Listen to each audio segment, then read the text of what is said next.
नमस्कार, मैं अभिषेक उपाध्याय। आप देख रहे हैं टॉप सीक्रेट। डोनाल्ड ट्रंप जीत चुके हैं। वे अमेरिका के 47वें राष्ट्रपति बन चुके हैं। इससे क्या फर्क होने जा रहा है? कहीं और हो ना हो, पर यूक्रेन में तो ज़रूर होने जा रहा है। मैं आपको अपनी आंखों देखी बता रहा हूं। मैं इंडिया का पहला जर्नलिस्ट था जो यूक्रेन के वार को कवर करने के लिए यूक्रेन पहुंचा था। ये बात है फरवरी 2022 की। यूक्रेन और रसिया का वार शुरू हुआ 24 फरवरी 2022 को और मैं 14 फरवरी को यूक्रेन की राजधानी कीव में दाखिल हो चुका था। और मैंने अपनी आंख से देखा और तमाम मोर्चे पर जाकर के देखा। मैं डोनबास में गया। डोनबास जो कि रूस से सटा हुआ यूक्रेन का इलाका, जिसे कि रूस अपना इलाका कहता आ रहा था, और अब तो रूस ने उसके काफ़ी हिस्से पे कब्जा भी कर लिया है।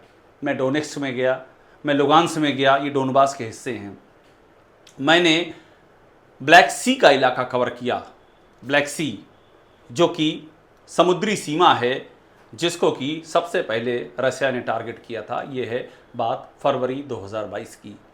इसके साथ में मैंने कीव के अलावा खारकीव से लेकर के लवीव तक, यानी कि पूरब से पश्चिम तमाम सारे हिस्से कवर किए, फ्रंट लाइन कवर की।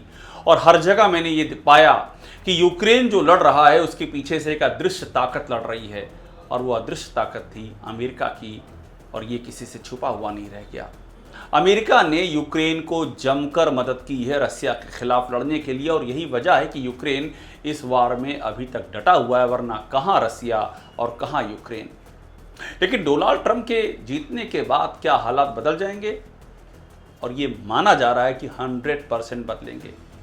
आपको भी हाल में हुई ब्रिक्स मीटिंग याद है?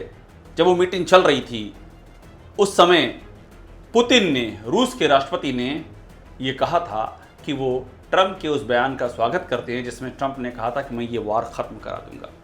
और वाकई ट्रंप ने कहा था कि वो 24 घंटे के अंदर रूस और यूक्रेन का वार ख़त्म करा देंगे। अब सोचिए कि ट्रंप को इतना कॉन्फिडेंस कैसे कि वो 24 घंटे के अंदर ये वार ख़त्म कर देंगे। कॉन्फिडेंस इसलिए है क्योंकि सप्लाई लाइन तो अमेरिका ही दे रहा है, और अगर वो सप्लाई लाइन चोक हो जाएगी तो वार ख़त्म हो जाएगा। फिर तो यूक्रेन तुरंत समझौता करेगा रूस के साथ में। और कितनी मदद दे रहा है बाइडेन एडमिनिस्ट्रेशन ने। जो मदद दी है यूक्रेन को, आप सुनेंगे तो आप दंग रह जाएंगे। मेरे पास उसका ब्यौरा है।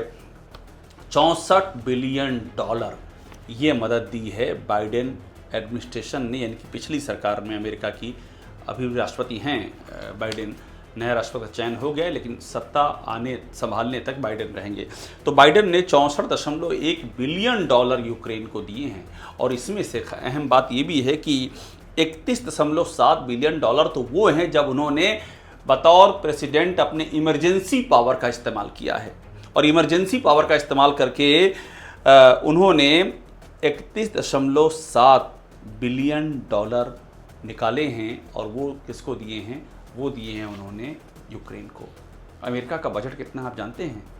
6.5 ट्रिलियन डॉलर अमेरिका का बजट है। और उसमें से अगर अमेरिका एक अच्छी खासी धनराशि 64 बिलियन डॉलर यूक्रेन को दे देता है तो अमेरिका पर कितना दबाव पड़ेगा। और यही वजह है कि ट्रंप इसके हिमायत कतई नहीं कर रहे हैं। ट्रंप का नारा है कि अमेरिका फर्स्ट। आपको याद होगा अफगानिस्तान से जो फोर्सेस को विड्रा करने का, बाहर करने का फैसला हुआ, वो ट्रंप के शासनकाल में ही लिया गया था। और तब भी ट्रंप का यही नारा था कि अमेरिका फर्स्ट, हमको अपने हितों की चिंता करनी है, हमको चौधरी नहीं बनना है कि अफगानिस्तान में जा कर के हम अफगानिस्तान, पाकिस्तान और दूसरे देशों के बीच का झगड़ा सुलझाएं, हमको नहीं मतलब है। और ट्रंप ने तब भी ये कहा था कि हमारे रिसोर्सेज बचेंगे, हम क्यों अपने देश के रिसोर्सेज को ज़ाया करें जा कर के अफगानिस्तान में। और मैं आपको एक बात ये भी बता दूं कि यूक्रेन में इस समय ज़बरदस्त चर्चा है। यूक्रेन में एक तरह का डर है, आशंका है। मेरी अभी भी बात होती है यूक्रेन के रहने वालों से, मेरे कई वहाँ पर कॉन्टैक्ट्स हैं, और वो पहले से चिंता में थे कि अगर ट्रंप जीत गए तो फिर तो यूक्रेन का बैकअप ख़त्म हो जाएगा। पोलैंड के रास्ते जो मदद जा रही है वो मदद पर रोक लग जाएगी, ये चिंता थी। और जो नाटो के दूसरे सदस्य, जो नॉर्थ एटलांटिक ट्रीटी ऑर्गेनाइजेशन है, वो दूसरे सदस्य जो मदद कर रहे हैं यूक्रेन की, वो भी ख़त्म हो जाएगी, क्योंकि अमेरिका उन पर दबाव डालेगा कि कोई ज़रूरत नहीं है करने की। ट्रंप ये कह चुके हैं कि 24 घंटे में मैं इस वार को ख़त्म करा दूंगा। यूक्रेन में दहशत है, आशंका है, डर है, चिंता है, परेशानी है और रूस भी बड़ी उत्सुकता से इस नतीजे का इंतज़ार कर रहा था। वहाँ एक तरह का उत्साह है कि अब तो यूक्रेन का बैकअप ख़त्म हो जाएगा, अब जेलेंस्की किसकी बदौलत, किसके भरोसे उछलेंगे और हमसे लड़ेंगे। दुनिया के राजनीति में एक बहुत बड़ा बदलाव होने जा रहा है और ट्रंप के जीतने से जो पहला असर पड़ने जा रहा है वो असर यूक्रेन के वार पर, रूस और यूक्रेन के वार पर पड़ने जा रहा है और ये यूक्रेन के राष्ट्रपति जेलेंस्की की चिंताएं बढ़ाने वाला हो सकता है। टॉप सीक्रेट पे बने रहिए, लाइक कीजिए, सब्सक्राइब कीजिए, बेल आइकन दबाइए और यहाँ आपको सारी खबरें मिलेंगी जो लीक से हटकर हैं और जो आपको सिर्फ यही मिलेंगी।